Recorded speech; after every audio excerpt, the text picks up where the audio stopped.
Pop. Pop. Pop. Pop. Pop. Pop. Pop.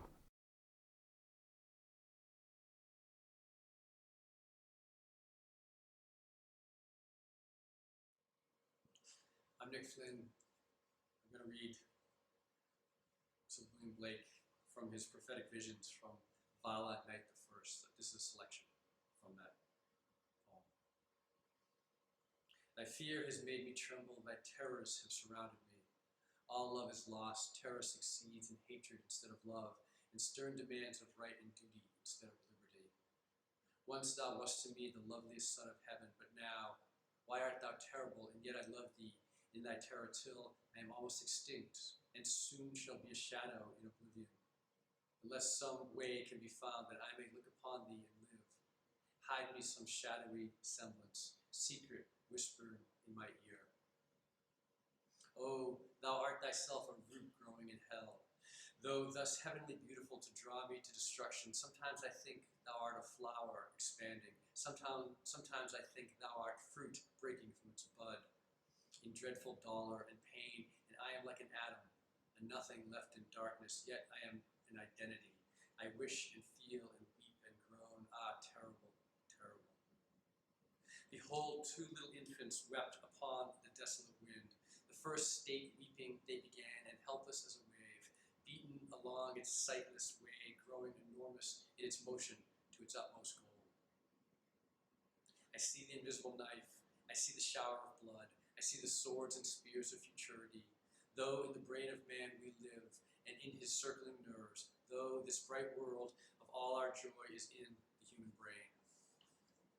Awake, O brother, let us refuse the plow and spade, the heavy roller and spiked harrow. Burn all these cornfields, throw down all these fences, fattened on human blood and drunk with wine of life. It is far better than all these labors of the harvest and the vintage. See the river red with blood of men, swells lustful round my rocky knees. My clouds are not the clouds of verdant fields and groves of fruit, but clouds of human souls. My nostrils drink the lives of men. The villages lament, they faint outstretched upon the plain. Wailing runs around the valleys, from the mill and from the barn. But most the polished palaces dark silent bow with dread, hiding their books and pictures. Underneath the dens of earth, the cities send to one another, saying, my sons are mad with wine of cruelty. Let us plant a scourge, O sister city. Children are nourished for the slaughter. Once the child was fed with milk, but wherefore now are children fed with blood? The horse is of more value than the man. The tiger fierce laughs at the human form. The lion mocks and thirsts for blood. They cry, O spider, spread thy web. Enlarge thy bones and filled with marrow, sinews and flesh, exalt thyself, attain a voice, call to thine dark-armed hosts, for all the sons of men muster together to desolate their cities. Man shall be no more. Thou fierce terror, go howl in vain, smite his fetters, smite, O wintry hammers, mock the fiend who drew us down from heavens of joy into this deep. Now rage, but rage in vain. Thus sang the demons of the deep. The clarions of war blew loud. My deep, my night, which thou assuming hast assumed my crown. I'll remain as well as thou, and here with hands of blood smite this dark sleeper in his tent, then try my strength with thee. So that's one of William Blake's prophetic visions. So later in his life, when he was writing this long poem, which he never finished, Vala, that was from Night the First. You might have sensed a certain apocalyptic tenor to it. Things get a little better as the poem goes on. But this is the beginning when things are quite dire. It seems fitting somehow for this moment in our lives. I'm going to read one of my poems now. This poem is called Cathedral of Salt. Beneath all this, I'm carving a cathedral of salt. I keep the entrance hidden. No one seems to notice the hours I'm missing. I'll bring you one night. It's where I go when I hang up the phone.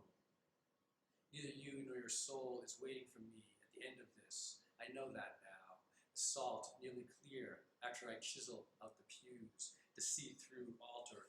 the opaque panels that depict the stations of our cross. Here's the day we met. Here's the day we remember we met. The air down here will kill us, some say. Some wear paper masks. Some still imagine the air above the green trees, thick with bees building solitary nests out of petals. What's the name for that? Ineffable? The endless white will blind you, some say. But what is there to see we haven't already seen? Some say it's like poking a stick into a river. You might as well simply write about the stick or the river.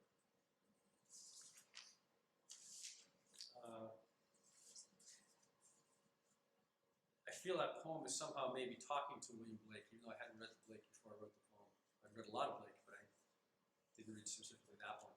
But they both have an air of something at the end of time, I think.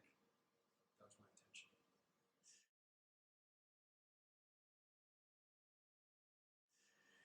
I have a question here I'd like to answer that another poet has asked. If you couldn't write poetry anymore, what would you do? If I couldn't write poetry anymore, what would I do? That's a tough question. That's a very tough question. In some ways, it feels very freeing. It feels like I could just do anything, that the entire world would open up. And in other ways, it feels like the world would have no meaning. It'd be very hard to, what to do with what I see, and what I do, and what I experience if I didn't have language to somehow contain it. But then I think maybe if I didn't have language to contain it, I would experience it more fully. So it's not a specific answer of what